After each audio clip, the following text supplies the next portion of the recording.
de Uruguay. Eh, a propósito, vamos a grabar ambos.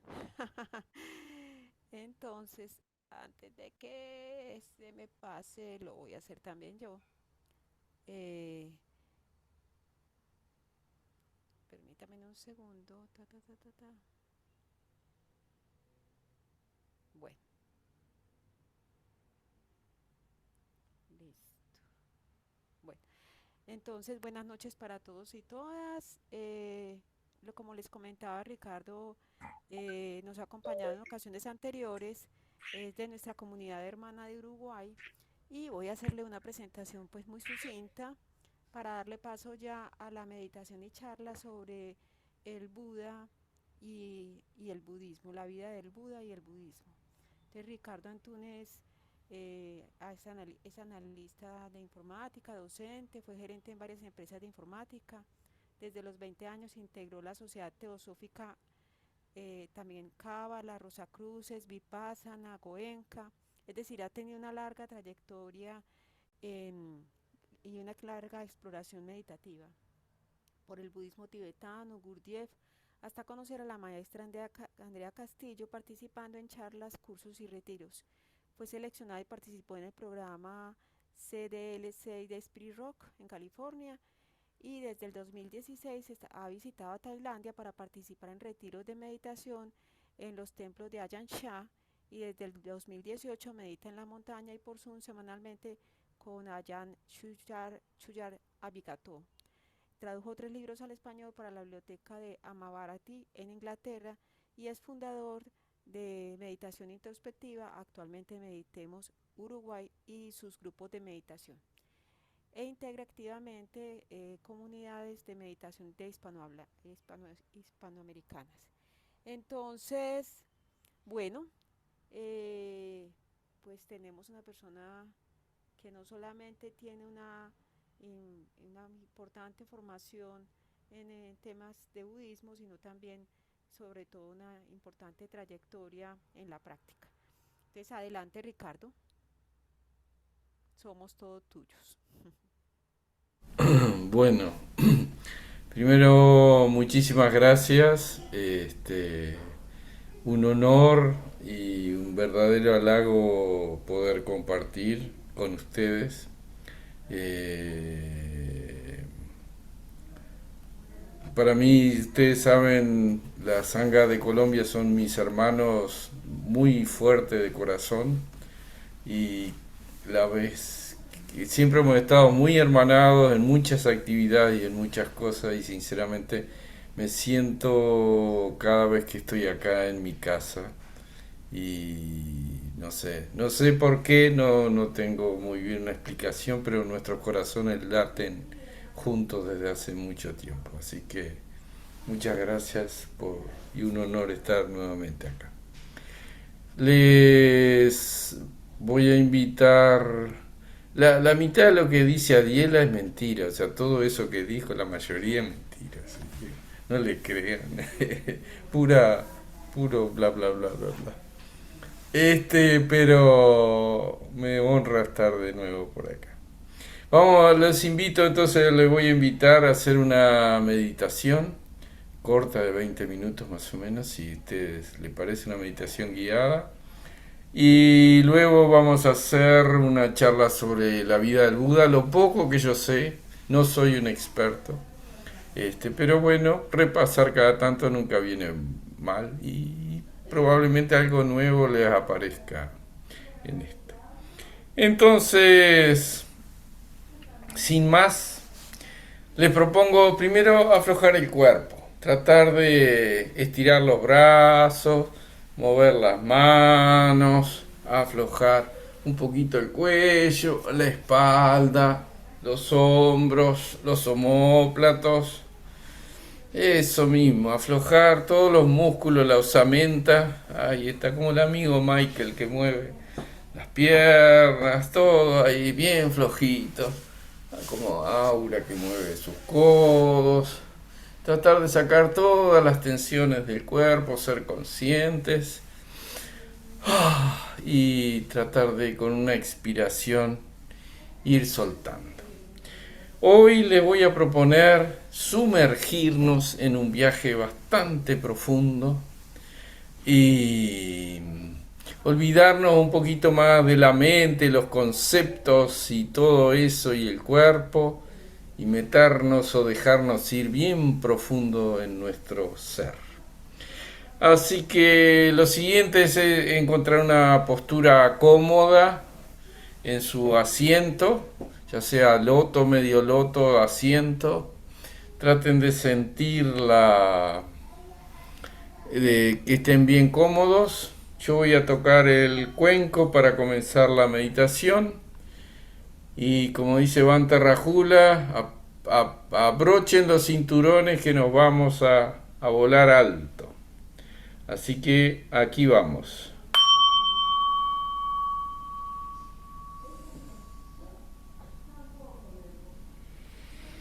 Y vamos, como decíamos, a buscar una postura que esté buena, confortable para ti. Y vamos a instalarnos con presencia. Vamos a estar presentes en el cuerpo, vamos a entrar al cuerpo y vamos a habitar este cuerpo. Vamos a tratar de ser conscientes, sentir todo el cuerpo y habitarlo, estar bien conscientes del sentir de este cuerpo por adentro. Vamos a habitar en lugar de pensar al cuerpo y tener una conciencia encarnada de este cuerpo. Traten de sentir de los pies a la cabeza y si hay alguna tensión, aflójenla, por favor.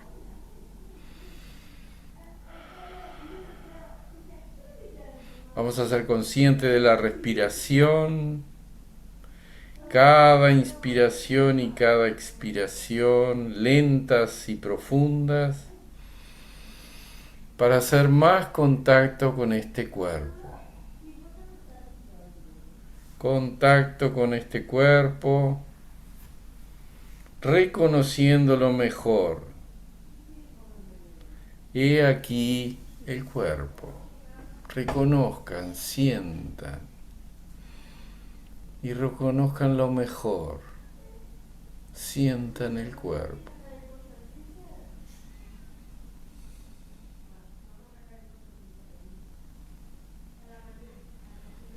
Vamos ahora a ser conscientes de el inspirar, sentir cada inspiración y sentir el soltar, sentir inspirando y expirando. Sientan, no lo piensen, sientan.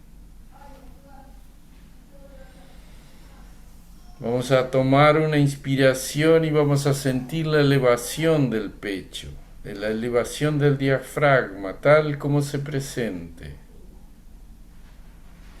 Y después vamos a sentir cuando desciende el diafragma, volviendo a su lugar, cayendo a su lugar.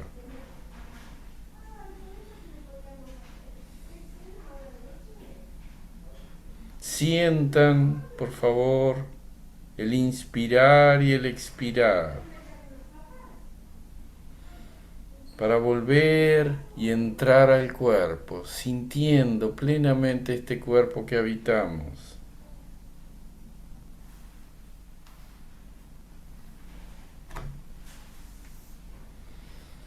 Respiramos de una manera normal, sin hacer nada en especial.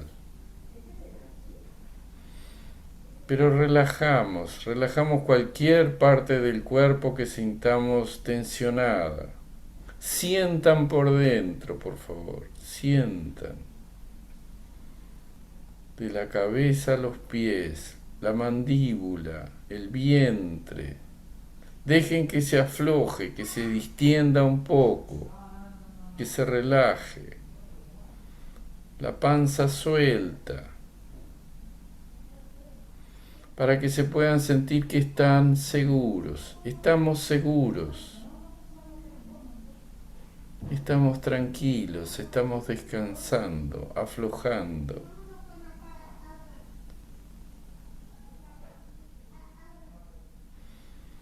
Y vamos a llevar la atención a la serenidad de la respiración. Sientan la respiración.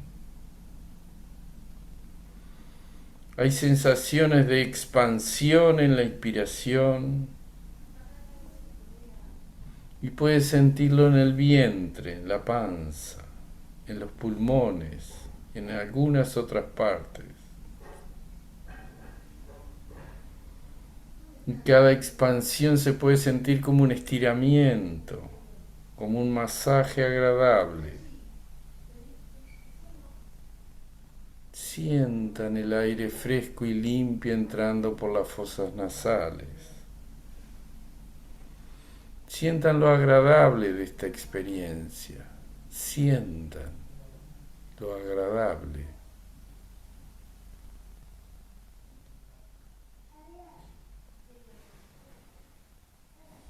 Y sientan el expirar y el descenso del diafragma, volviendo a su lugar, descansando. Y el cuerpo se va relajando.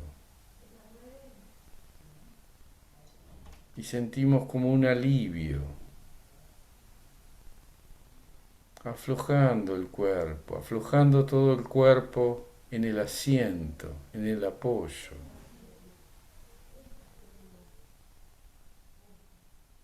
Quizás sintamos el peso del cuerpo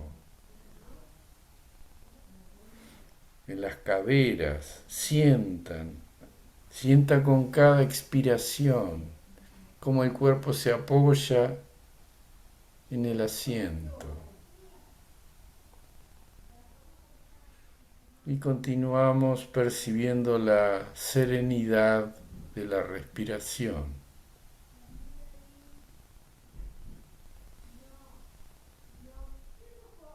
Sientan lo agradable de la serenidad de la respiración. Y los pulmones que se sostienen, que con la inspiración suben, con la exhalación baja y se apoya. Sientan, sintiendo todo el apoyo del cuerpo, sintiendo todo el proceso respiratorio, ese masaje del aire entrando y saliendo, agradable, la respiración trabajando sola. Y suavizándose al relajar, permítanse relajar, permítanse aflojar. No tenemos nada que lograr, nada que conseguir. Estamos aquí y ahora percibiendo este hermoso cuerpo, percibiendo lo agradable de la respiración, comenzando y terminando. Cada masaje de respiración. Este masaje vital y sereno. Siente.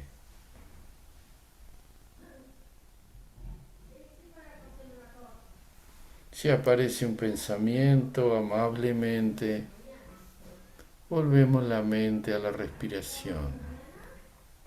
Permítete aflojar. Permítete relajar más aún profundamente.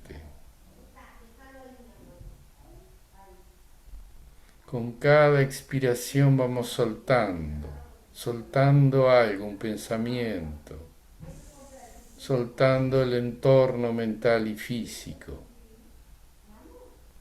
Suelta, afloja, relaja, suelta.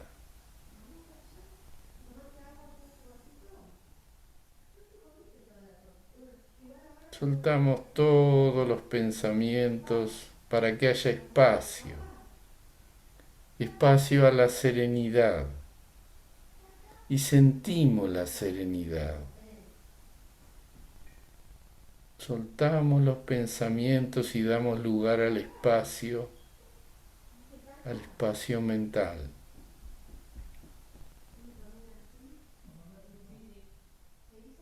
Y lo agradable, la satisfacción del espacio. Hay una leve percepción de agradabilidad, una sensación, algo placentero de esta experiencia. Tu experiencia de respirar aquí y ahora.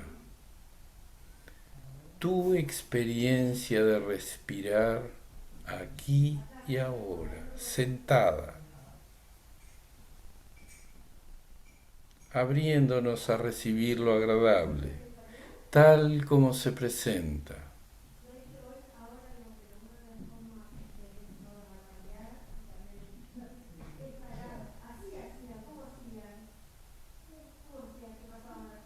Respira con la sensación de bienestar. Descubre las sensaciones de bienestar en el cuerpo. ¿Dónde las sientes? Tal vez sean sutiles. Siente las sensaciones agradables en tu cuerpo.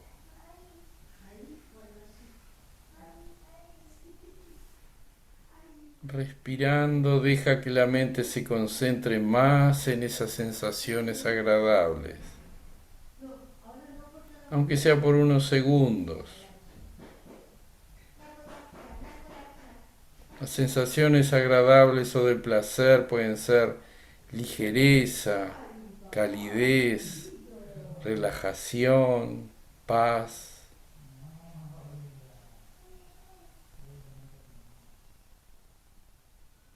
Y descubre cómo la sensación agradable te ayuda a estar más centrada.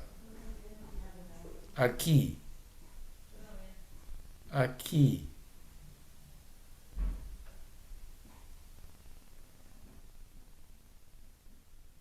Receptivos al cuerpo. Una receptividad que se siente como una apertura. Podemos recibir lo agradable. Algo agradable más profundo que lo superficial. Permítete sentir lo que sea agradable desde lo más adentro de tu ser.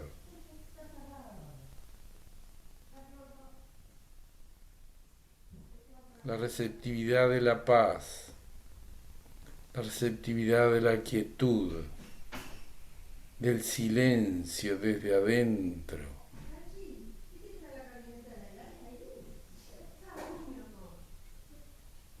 Y si hay algo de alegría profunda, de alguna receptividad profunda, respira con ellos.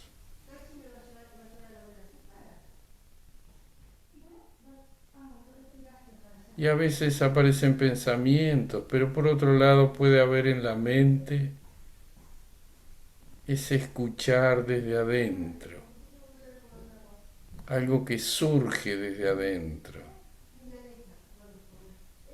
Algunas personas la asocian con el corazón, o más adentro, más adentro.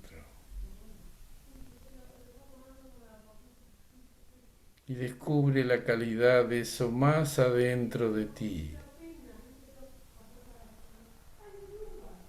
No con el día a día, no con las preocupaciones, no con los pensamientos.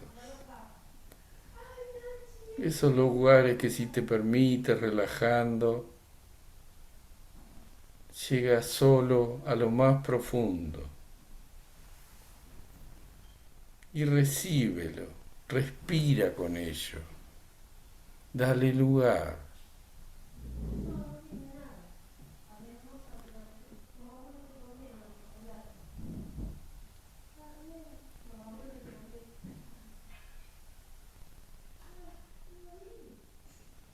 recibiendo profundamente lo que está en el silencio mental, que es una forma de alegría no mundana.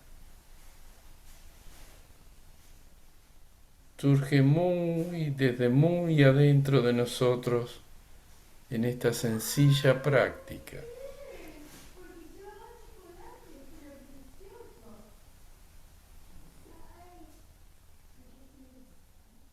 No intentes lograrlo, viene solo.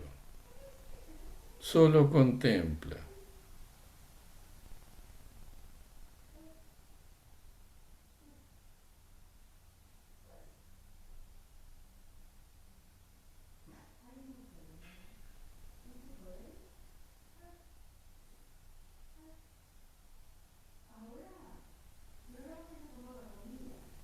Permitirnos salir del mundo de los pensamientos,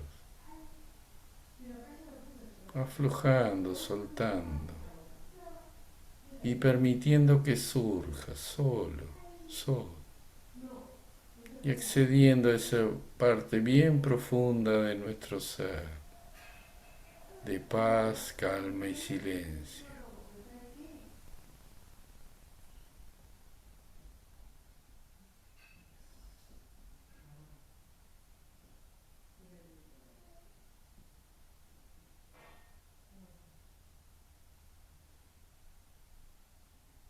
Y todo comienza con el contacto con lo agradable del cuerpo.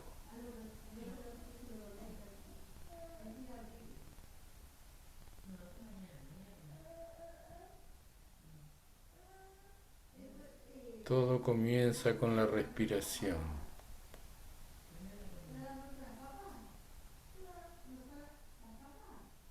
aflojando, soltando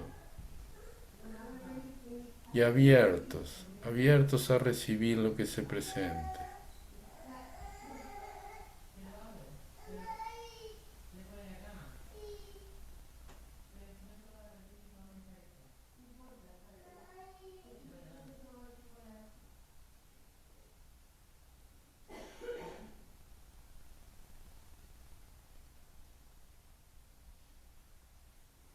Vamos a ir terminando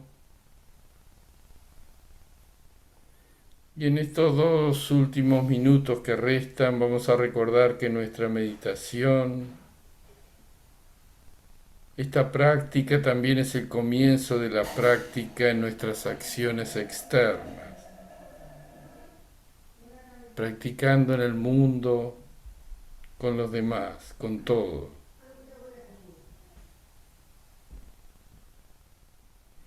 Y vamos recibiendo esta fuente de bien adentro de nosotros. Y vamos respirando con ella, reconociendo qué es lo que vamos a traer con nosotros, lo que vamos a tratar de expresar en todas nuestras acciones, del cultivo de la práctica interna, llevarlo a lo externo.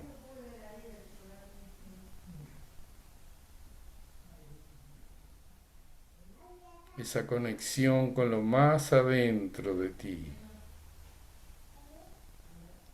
respirando en el cuerpo entero y sintiendo lo agradable que está ahí.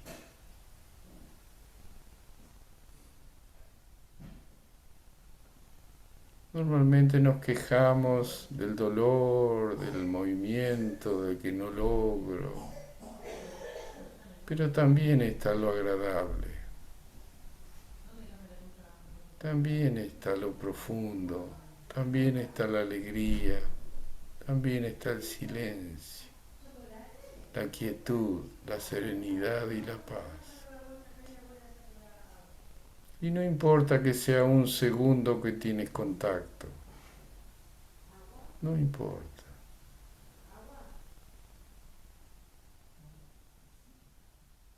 Permítete.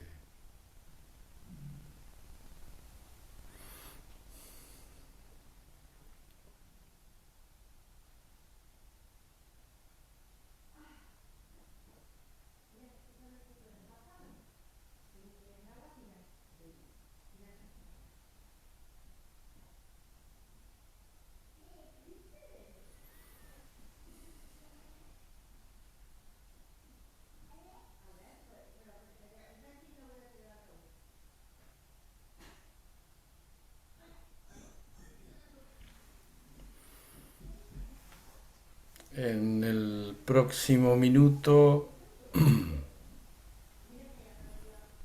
vamos a tocar el gong y luego le vamos a invitar a que abran muy lentamente los ojos, tratando de ser plenamente conscientes del ambiente, del espacio. En una habitación, al igual que en la mente, la mayor parte está compuesta por espacio.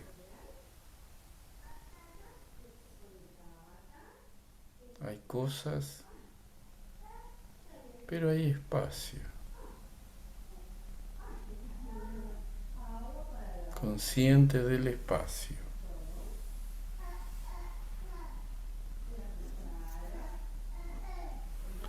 Voy a tocar el gong.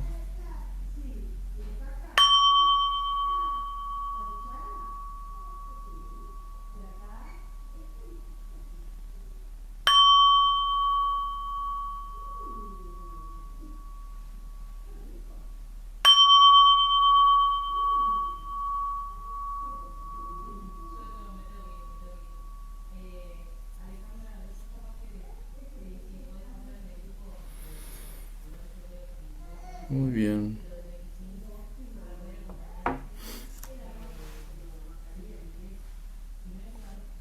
Muchas gracias. Espero que le haya sido de utilidad esta meditación. Queridos compañeros y amigos, ahora les voy a presentar una presentación, valga la redundancia, que hicimos hace unos días para la Universidad Católica de acá del Uruguay, pero que tengo el gusto de compartirlos con todas ustedes.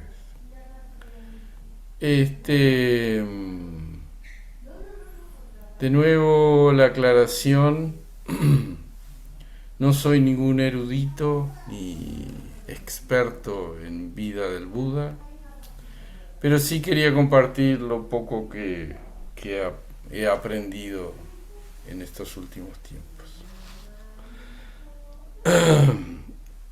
Cuando el Buda se estaba muriendo y Ananda le preguntó qué mensaje dejaba a él, su respuesta fue lo que está acá.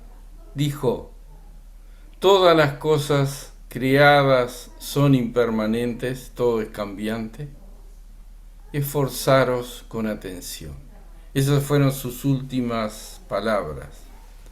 Tratemos de esforzarnos en la aplicación de la atención plena, ¿no? Hasta en sus últimas palabras el Buda nos invitaba a hacer la práctica, ¿no? Y vamos a empezar. El Buda, que nosotros conocemos y que referimos muy habitualmente, no fue el primer Buda que existió, ni el único. Hubieron 28 Budas anteriores, de los cuales los últimos 4 fueron en esta etapa del samsara, y estos son los nombres de los últimos 4 Budas que existieron. El Buda que nosotros conocimos, que ahora vamos a hablar, tampoco es el último. Después va a haber otro Buda que se va a llamar Maitreya y que va a estar en el año 4000 y tanto. Los Budas generalmente nacen en periodos en los cuales las enseñanzas o el Dharma se van diluyendo. Michael, te agradezco si no te importa, tú puedes anotar y luego al final respondemos, puede ser. Gracias. No te olvides de anotar, por favor. Gracias. Entonces, como decía, en estas últimas 4 etapas, estos fueron los 4 que hubieran anteriormente. El Buda Gautama fue el quinto y va a haber otro que se llamaba Maitreya, que va a estar en el año 4000. O sea que esta enseñanza está decayendo en este momento, se va a extinguir, va a haber un momento en el cual la humanidad no va a tener enseñanza del Dharma, y ahí va a surgir este Maitreya que dicen que probablemente sea una mujer, y él de nuevo va a traer las enseñanzas y va a haber otro ciclo en el mundo. Bien. La historia del Buda no es única, o sea, hubieron historias similares en la India, en el norte de la India, en circunstancias muy parecidas, o sea, un príncipe que lo sacaban, o sea, que no tenía acceso con el exterior, luego se escapaba, hacía la vida de místico, etcétera, etcétera. O sea que la vida del Buda, hay otras historias similares, sobre todo en el norte de India, previos a él, 4000 años atrás o más. Y en el tiempo del Buda hubo otro casi, era un poquito, póngale 50 o 40 años casi, que tuvo casi la misma historia, que fue el fundador del jainismo, que también tuvo una historia muy parecida a la que vamos a ver ahora. O sea que hubieron historias similares a la del Buda. El Buda, este que nosotros conocemos, nació en un reino que se llamaba Sakya. Yo lo voy a señalar acá, no sé si llegan a ver. Sakya se encontraba en lo que es actualmente el Nepal y era el norte de la India, en el borde de las Himalayas. Ahí existía el reino del Sakya y ahí fue donde nació este Buda que nosotros conocemos. ¿Bien? O sea que físicamente, geográficamente lo localizamos al norte de la India, en la frontera con Nepal. El padre de Buda se llamaba Sudadosa y era el rey de ese reinado que se llamaba Sakya. Algunos dicen que era un feudo, otros dicen que era casi un imperio. Hay distintas versiones, ¿no? Pero en definitiva vamos a quedarnos con que era un reino.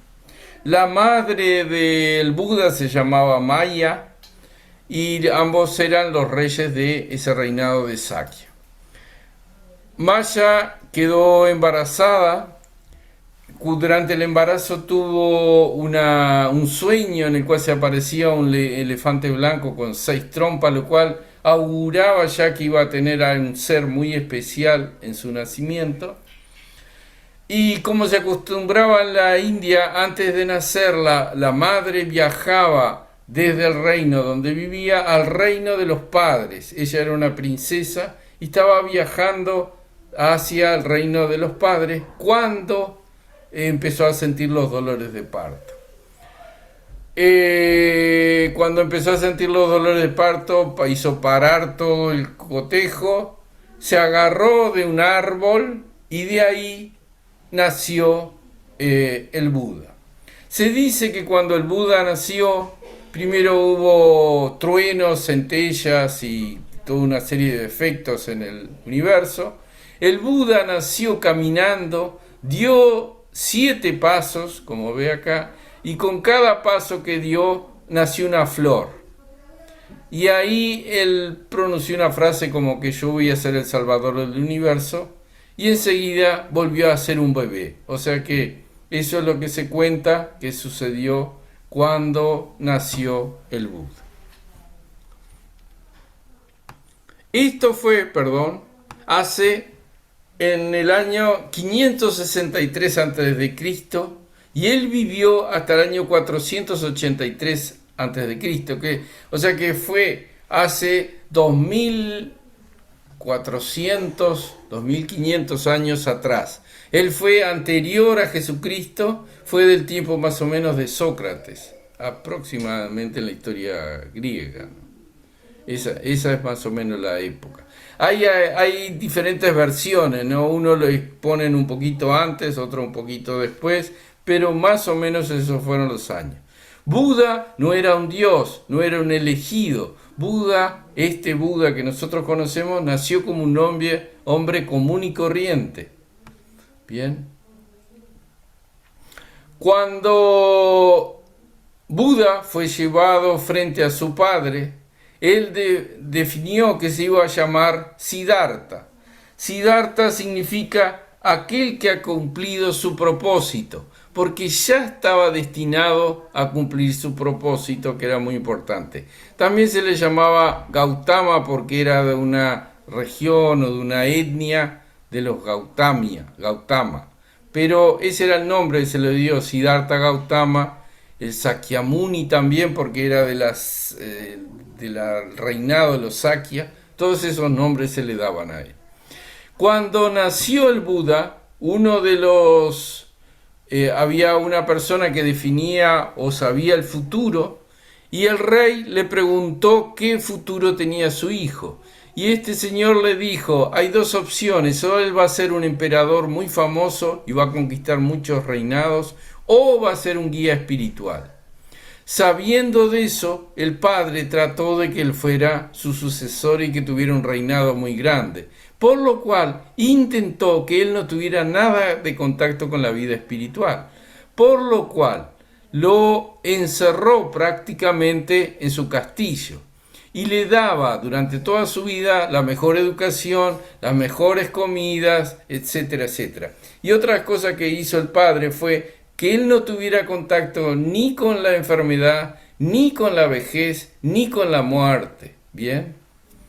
Entonces, como le decía, él se crió, tuvo una excelente educación. Se dice que era muy apuesto, que era muy grande, que tenía una voz como un león, dice, que hablaba fuerte. Sabía tirar el arco y dice que era excelente arquero.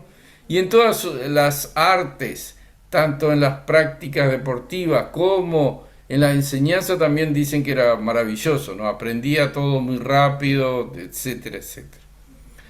A los 16 años él se casó y tuvo un hijo, que se llamó Rahula.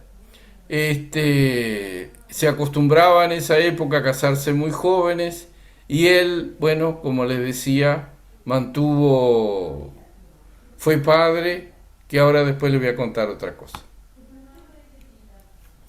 Pero una vez, estando en palacio, él llegó a ver una persona enferma. Una de las personas del palacio se enfermó. Entonces le pidió al padre, bueno, papá, yo quiero salir a conocer el mundo. Y el padre dijo, está bien, vas a salir fuera del palacio.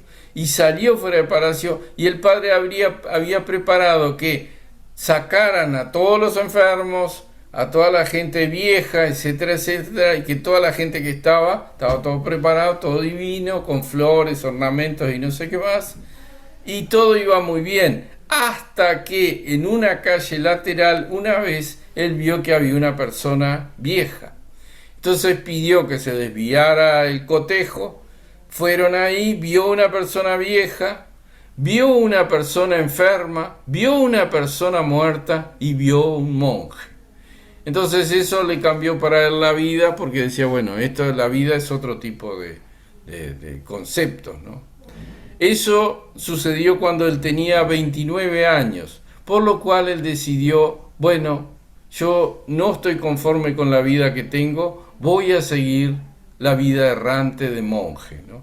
Entonces, como le decía, a los 29 años él decide irse del palacio. Sí le dice a su esposa de que se va a ir, y de noche con su asistente en su caballo se va. Apenas se va, deja todas sus vestimentas muy lujosas, se corta el pelo y adopta la vestimenta de un monje, y ahí él empieza a peregrinar como monje.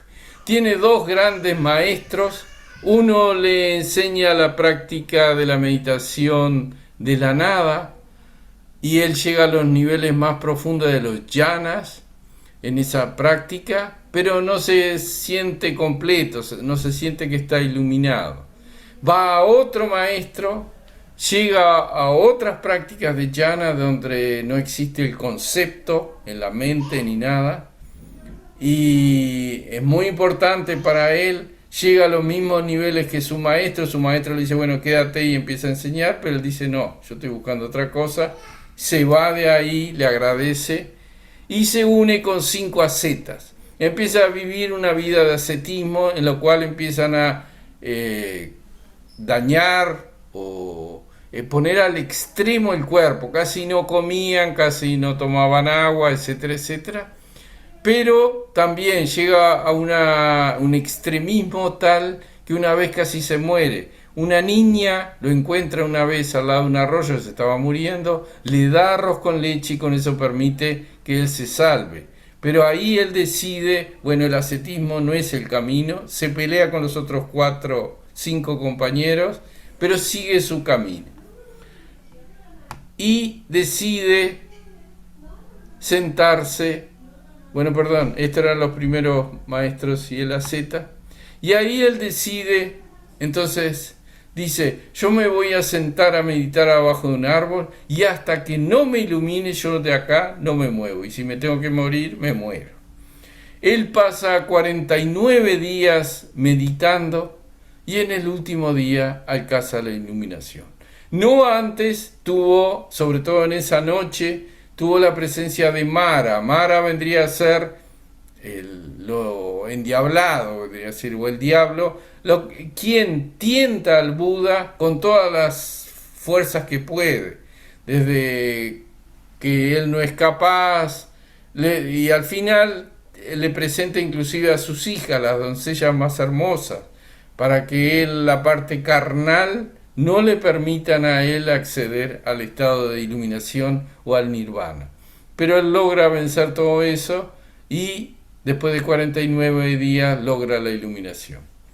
La iluminación, como le decía, no es un estado, sino que es trascender este universo del samsara, ¿no? Que es lo máximo dentro de lo que se presenta en el budismo. Las enseñanzas del Buda, básicamente, que todos ustedes las conocen, son tanto, sobre todo las meditaciones, ¿no? Una, la meditación de la concentración o samadhi, y 2, la de la sabiduría o vipassana, ¿no? Vipassana. Concentración significa fijar la mente en un punto y tratar de mantenerla, de manera tal de conseguir calma y paz. En parte tratamos de hacerlo ahora en la meditación. La sabiduría es, una vez que adquirí la paz y la concentración en la mente, trato de permitir de que la mente recepcione cualquier cosa y distinguir sobre todo las 3 características de cualquier fenómeno que se me presente, ya sea sensación, pensamiento, lo que sea, y las 3 características ahora las vamos a ver. Su primera enseñanza fueron las 4 nobles verdades, en el cual también todos ustedes probablemente ya saben. Primero, existe el sufrimiento, no es novedad. Cada uno de nosotros a lo largo del día vemos y sentimos la insatisfactoriedad con esta vida, y casi todas las cosas nos presupone algún tipo de insatisfactoriedad, y aún aquellas que nos agradan tenemos el miedo de perderla. Así que siempre estamos insatisfechos. Segundo, dijo, esa insatisfacción se genera por causas y condiciones. Tercero, podemos liberarnos de ese sufrimiento. Y cuarto, podemos erradicarlo para siempre llegando al nirvana. O sea, terminar este ciclo de reencarnaciones que tenemos, siempre buscando, sobre todo por el deseo, la aversión y la ignorancia, permanecer en estos ciclos que tenemos, ¿verdad? Y para eso él presentó la receta. Le dijo, bueno, a cada uno de nosotros, si nosotros llegamos a seguir el noble octuple sendero, podemos trascender este universo, teniendo la visión adecuada y el pensamiento adecuado. O sea, eso es la sabiduría. Luego, el habla adecuada, la acción adecuada y el modo de vida adecuada. O sea, esa es la parte de acción o de vida cotidiana. Y por último, el esfuerzo adecuado, la atención plena adecuada y la concentración adecuada. O sea, la meditación, cómo vamos a meditar. Con sati sobre todo al final y con samadhi al final.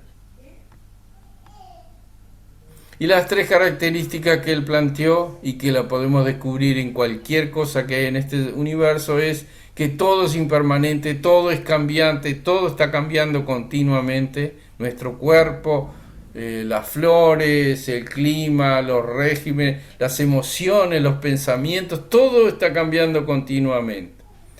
Todo de alguna manera es insatisfactorio, aún aquello que nos es satisfactorio por el temor a perderlo y saber que además va a ir cambiando, al final nos resulta insatisfactorio. Y nada en sí tiene una esencia, un yo o un ego. Entonces eso era lo que él nos enseñó en ese momento. Otra de las cosas que nos enseñó es el karma, la ley del karma, que todo surge por causas y condiciones. La vida que nosotros tenemos hoy día fue probablemente por acciones que generamos, o mejor dicho, es así, por acciones que generamos, ya sea en esta misma vida o en vidas anteriores. Nacimos con las condiciones, la forma de nuestra cara, las habilidades mentales o físicas se deben a razones anteriores, y la acción que estamos haciendo en este momento van a ser las que van a prolongar o se van a efectivizar en esta vida o en nuestra próxima vida. Por lo cual es muy importante saber que nuestro obrar correcto, noble en esta vida, va a ser la que va a generar los resultados en esta y en la próxima vida, ¿no? Esa es la ley del karma. También planteó esto de los renacimientos. El Buda, cuando se le preguntó cuántos renacimientos, más bien, en el momento de la iluminación, él fue vidas atrás y llegó a 565 vidas anteriores. O sea que él viajó o descubrió sus 565 vidas anteriores y habían más. O sea que cada uno de nosotros probablemente hayamos vivido 500 vidas anteriores. Pero tenemos esa posibilidad, como él dijo, de esa budeidad que nos va a permitir salir de este ciclo. El transcurrir de la vida del Buda se movió normalmente en esta área. Primero nació en un lugar que se llama Lumbini, que se puede visitar hoy día. Luego viajó a Bodh Gaya, donde tuvo la iluminación, y la mayoría de sus enseñanzas se dio por un área de Sarnath. Él viajaba mucho y caminaba mucho. Y si ustedes leen los suttas, dice, él se encontraba en tal lugar. Y en otro sutta siguiente dice, él se encontraba en otro lugar. Él siempre se estaba moviendo y sobre todo tratando de impartir las enseñanzas. Él encontró en este lugar que se llama Sarnath un ambiente muy prolífero, porque era un lugar muy especial de mucha espiritualidad. Y entonces ahí él tuvo miles de adherentes y sobre todo el rey de ahí lo apoyó muchísimo. Y luego en Kushinagar fue donde él tuvo la muerte. Hay distintas historias sobre su muerte, pero en definitiva parece que él comió unos hongos o algo así que le cayeron mal. Él tenía 80 años y ahí murió. Después que él murió, en esa época no había escritura, o sea que todo lo que él enseñó en sus 35 años de enseñanzas, o sea, él se iluminó a los hasta los 80, 45 años él estuvo enseñando, está puesto hoy día en más de 4.000 suttas. Hay lo que se llama el Tipitaka, que son 3 canastos en los cuales se han agrupado todas sus enseñanzas, pero en esa época no había escritura, o sea que todo se transmitía oralmente. Hoy día, en Myanmar y en otros países, hay personas que saben recitar de memoria los 4.000 suttas, como se transmitieron durante muchísimos años. Allá, cuando empezó la escritura, sobre todo un rey que se llamaba Soka, empezó a hacer que se escribiera todo en hojas de palmera. Y después hubieron varios concilios. El primer concilio fue pocos años después de su muerte, y sobre todo Ananda, que era su sobrino y secretario, repitió todas las enseñanzas y todos estuvieron de acuerdo que eso era lo que había enseñado el Buda. Después hubieron 4 concilios más, el último fue en 1956 en Myanmar, y si ustedes van a las afueras de Rangún, la capital de Myanmar, ustedes van a ver unas columnas de mármol, muchísimas, en lo cual está todo escrito, todas las enseñanzas del Buda. Hubieron después este señor que ustedes están viendo acá, que se llamó Buddhaghosa. Buddhaghosa fue un monje que armó lo que se llaman hoy día los famosos comentarios. Buddhaghosa resumió todas las enseñanzas porque son muy repetitivas. Si ustedes lo leen, para que tuviera una rima, las enseñanzas del Buda son muy repetitivas, se repite mucho, porque los mismos textos parecidos. Entonces este señor Buddhaghosa resumió todo y a su vez hizo una interpretación que hoy día es muy utilizada sobre todo en la parte de los monjes, ¿no? ¿Cómo se expandió el budismo? El budismo, como les decía, nació acá en esta zona de Sakya, en el norte de la India. Los primeros salidas fueron a esta parte sur de la India y de ahí es Sri Lanka. Sri Lanka fue y es aún día un factor muy importante de la diseminación del budismo. Porque de acá mayormente se fue al sureste de Asia, donde está Birmania, Tailandia, Vietnam, Camboya, etcétera, etcétera. Otro de los rumbos que tomó el budismo fue hacia Pakistán y Afganistán. Acá tuvo auge durante muchísimo tiempo, pero luego cuando vino el islamismo borró la mayoría de todo esto. Y el tercer gran movimiento que hubo fue hacia el Tíbet. Del Tíbet a su vez viajó a China, donde se formó un movimiento que se llama el Chan, que es muy famoso. Y del Chan se fue a Japón, donde se fue derivando ese nombre Chan en Chen y después en Zen. Entonces, más o menos fue la expansión del budismo. Y las 3 grandes corrientes que actualmente existen son el Theravada, que es el que se sigue hoy día en el sureste de Asia y que la mayoría de nosotros sigue esa corriente. El Mahayana, que es la corriente que está sobre todo en China y en Japón. Y el Brahayana, que es el que está en Tíbet y esta zona. Bien. Ok. Acá.